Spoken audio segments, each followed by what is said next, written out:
तो मिलिंद देवड़ा के मैटर पर महाराष्ट्र में सियासत गर्मा चुकी है। मिलिंद देवड़ा ने छोड़ी कांग्रेस है, शामिल एकनाथ शिंदे की शिवसेना में हुए हैं, मगर सारी उथल पुथल उद्धव ठाकरे और संजय राउत को लेकर मची हुई है। जी हां, देवड़ा पर गरमाई सियासत के बीच शरद पवार ने उद्धव ठाकरे और संजय राउत को बुरी तरह फटकार लगाई है। मामला इतना ज्यादा गंभीर हो चुका है कि पवार से मीटिंग के बाद निकले राउत मीडिया को देखकर भाग खड़े हुए। तो आखिर शरद पवार ने क्यों लगाई उद्धव ठाकरे को फटकार और मीडिया से क्यों मुंह छिपा के भाग गए संजय राउत, आपको बताते हैं सब। आप भी वीडियो को शेयर करें और अपनी राय कमेंट बॉक्स में जरूर दें।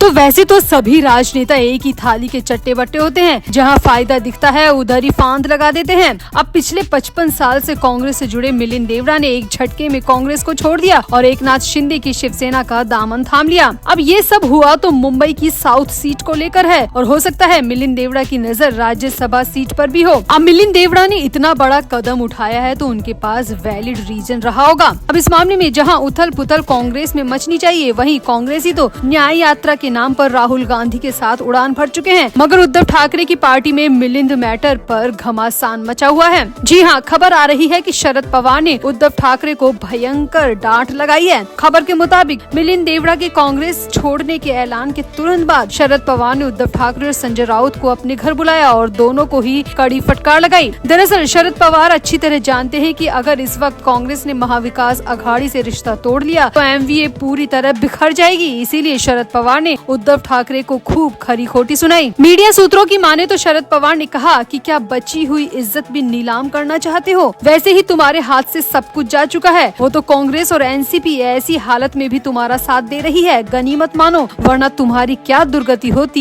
ये तुम अच्छी तरह जानते हो। एक सीट के चक्कर में अगर कांग्रेस ने एमवीए का साथ छोड़ दिया तो तुम्हारा क्या हश्र होगा ये तुम जानते हो। शरद पवार ने आगे कहा, मुझे शर्म आती है ये कहने में कि तुम उन्हीं बाला साहब ठाकरे के बेटे हो जिन्होंने अपनी राजनीतिक सूझबूझ से दुश्मनों को भी दोस्त बना लिया था और तुम दोस्तों को ही दुश्मन बनाने में लगे हो। शरद पवार ने कहा कि अब जो हो गया वो तो हो गया, मगर आगे ख्याल रहे कि अब ऐसा दोबारा ना हो, वरना मैं भी ज्यादा दिन तक साथ नहीं दे पाऊंगा। शरद पवार ने कहा कि हमें आगे बढ़ने के बारे में सोचना है, लोगों को जोड़ने के बारे में सोचना है, तोड़ने के बारे में नहीं। अब सामने आया है कि पवार की डांट के बाद उद्धव ठाकरे अपनी गाड़ी से निकल गए, मगर संजय राउत कुछ देर बाद निकले। अब संजय राउत को वहां मौजूद कुछ मीडिया कर्मियों ने घेर लिया और पूछा कि शरद पवार से क्या बात हुई, मगर यहाँ संजय राउत ने एक भी सवाल का जवाब नहीं दिया और सीधे अपनी गाड़ी की तरफ बढ़ गए और उसमें बैठ गए और मीडिया कर्मियों की तरफ देखा तक नहीं।